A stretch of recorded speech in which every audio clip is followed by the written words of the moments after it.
Pagampo alang sa umaabot nga ika-19 nga General Chapter sa mga kaparian o brothers sa Society of the Divine Word. Nagapasalamat kami kanimo, o Santissima Trinidad nga Diyos. Naghatag ka og kahayag, ikaw ang kahayag, nagdasig ka sa kahayag. Kami na malandong uban sa among magtutukod, na si Saint Arnold Jansen. Maluluyon gayud ang mahigugmaong Diyos nga nagbukas sa kahayag sa akong mga mata, ug karon nadasig akong mulamdag usab sa uban. Danagi kami aron kami makakita sa mga samad nga kinahanglang ayuhon. Dasiga kami nga magmatinud-anon sa among bukasyon ug mahimong mga mamugnaong mga tinun-an sa among misyon. Samtang nangandam ang mga kaparian ug mga brothers nga SVD sa ilang ika-19 nga General Chapter, uban ni sila sa ilang panag-uban sa panaw.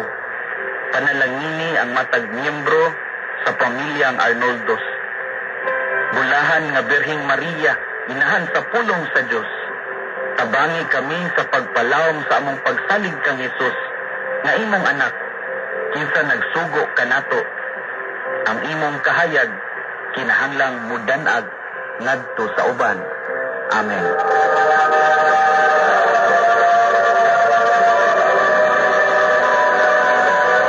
Maayong gabi. Ang istasyon DYRF 1215 sa dayaw sa inyong mga radyo mutapos na usab sa iyang pagsigya karong adlaw. Ang istasyon DYRF nagsigya sa gikusgon nga 10,000 watts. Nanukad gikan sa ground floor Dingman Building, University of San Carlos, Downtown Campus, Dalan P. del Rosario, Dakbayan sa Sugbo. Nidumala o gipanag-iya sa mga kaparian o mga brothers sa Society of the Divine Word, sakop sa Catholic Media Network.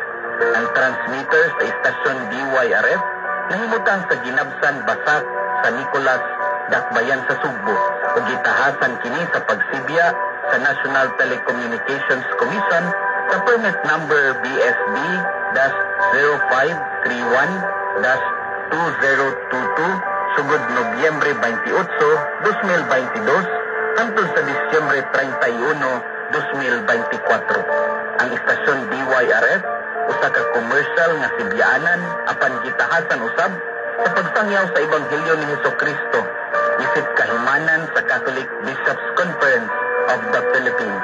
Ang istasyon DYRF giatiman sa mga musunod nga mga lisensyadong technicians sa National Telecommunications Commission, Republic of the Philippines: Alfredo Lape, Julius Caputulan, Joseph Borla o Auriculo Aragon.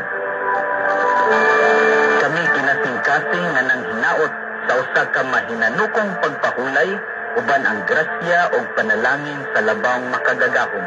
Ania ang atong nasudnong awit.